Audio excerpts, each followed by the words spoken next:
రక్షణ పోరాట కమిటీ నిరసన చేపట్టింది. స్టీల్ ప్లాంట్లోని 42 విభాగాలను ప్రైవేట్ సంస్థలకు ఇచ్చేందుకు యాజమాన్యం ఈఓఐ రిలీజ్ చేయడాన్ని తీవ్రంగా వ్యతిరేకించారు. స్టీల్ ప్లాంట్ ప్రభుత్వ రంగ సంస్థలో కొనసాగుతోందని చెప్పిన సీఎం చంద్రబాబు, పవన్ కళ్యాణ్ ఇప్పుడేం సమాధానం చెప్తారంటూ ప్రశ్నించారు. ప్రైవేటీకరణను ఆపేందుకు కేంద్రంపై ఒత్తిడి తీసుకురావాలని డిమాండ్ చేశారు.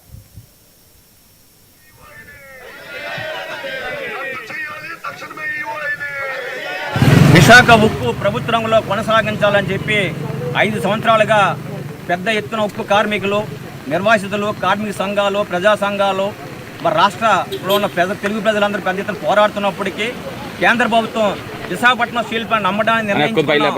ఆ నిర్ణయాన్ని వెనక్కి తీసుకోలేదని చెప్పి మరి వర్షాకాలం పార్లమెంట్ సమావేశంలో సాక్షిగా మరి స్టీల్ మంత్రి గారు చెప్పడం చాలా దురదృష్టకరమైంది. దాన్ని మేము పూర్తిగా ఖండిస్తున్నాం. మరి దాని సందర్భంగానే 32 యూనిట్లని ప్రైవేట్ పరం చేస్తూ ఆపరేషన్ మెయింటెనెన్స్ ఈఓఐ అనేది రిలీజ్ చేశారు.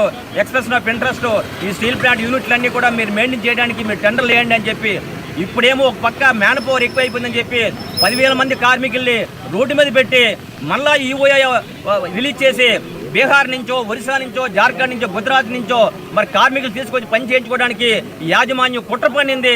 దయచేసి ఇక్కడ ప్రజాప్రతినిధులు మేము అడుగుతున్నాం, ఎన్నికల ముందు మీరు హామీ ఇచ్చారు విశాఖపట్నం స్టీల్ ప్లాంట్ కాపాడుతామని. దాని ద్వారాగానే కార్మికులు కానీ ప్రజలు నమ్మి ఈరోజు ఎక్కడా లేని భారీ మెజార్టీ విశాఖపట్నం ఉమ్మడి జిల్లాలో అందరు ఎమ్మెల్యేలకు ఇచ్చారు అంటే దానికి కారణం స్టీల్ ప్లాంట్ ఉద్యమం. ఆ ఉద్యమాన్ని మీరు వాడుకున్నారు, ఈ స్టీల్ ప్లాంట్ కాపాడుతూ ఉన్నారు. కానీ 10,000 మంది కార్మికులు రోడ్డును పెడితే మీరు స్పందించలేదు. స్థానిక ఎమ్మెల్యే గారు కానీ, ఎంపీ గారు కానీ, మిగతా ప్రజాప్రతినిధులు కానీ ఎందుకు మీరు ఈ యొక్క నిర్వాసితులకు అన్యాయం చేస్తున్నారు?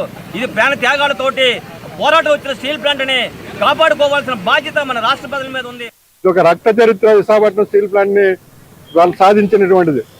వేళ ఆంధ్రప్రదేశ్ ప్రజలకి తీవ్రమైన అన్యాయం. వేళ శంకుస్థాపన దగ్గర నుంచి కూడా ఈ రోజు వరకు కూడా ప్రభుత్వాలు అన్యాయం చేస్తున్నాయి. దీనికి గనులు ఇవ్వాలని చెప్పేసి నిర్ణయించిన గనులు కూడా ఇవ్వలేదు.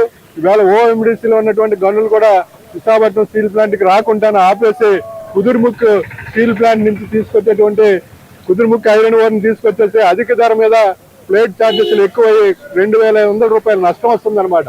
ఇవాళ ఎన్ఎండిసికి 1,500 ఎకరాలు ఇచ్చాం. ఇవాళ ఎన్ఎండిసి నుంచి ఎందుకు రావటం లేదు? ఐరన్ ఓర్ కానీ లేకపోతే ఉన్నటువంటి పిల్లెట్స్ కానీ అక్కడి నుంచి ఎందుకు తీసుకోవటం లేదు? మీరు చేస్తున్నటువంటి ద్రోహం ఆంధ్రులకి మరొకసారి ద్రోహం చేయబోతున్నారు. ఇవాళ అమరావతి లేదు, లేకపోతే ఇంకో పోలవరం పేరు మీద విశాఖ ఉక్కు కర్మాగారాన్ని ఇవాళ 10,000 మంది కాంట్రాక్ట్ కార్మికుల్ని, పర్మనెంట్ కార్మికుల్ని స్థానికంగా ఉపాధి పోయింది లక్షలాది మందికి అనమాట. ఇవాళ ఎక్కడ చూసినా విశాఖ నగరంలోనే టూలెట్ పర్ సేల్. ఎందుకు విశాఖపట్నం స్టీల్ ప్లాంట్ నువ్వు ప్రైవేటీకరణ చేస్తున్నావు, దీన్ని మూసేస్తున్నావు అని చెప్పేసి తరలిపోతున్నారు, వలస వెళ్ళిపోతున్నారు. ఈ సమస్యను మీకు రాష్ట్ర ప్రభుత్వానికి అర్థం కావటం లేదా? అర్థమయ్యేలాగా మీరు ఒకసారి మరో పునరాలోచించండి.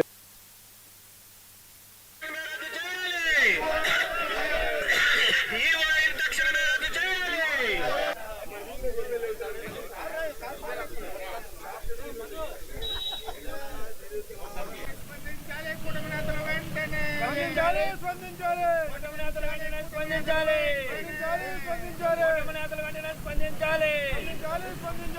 విశాఖ ఉక్కును కాపాడు.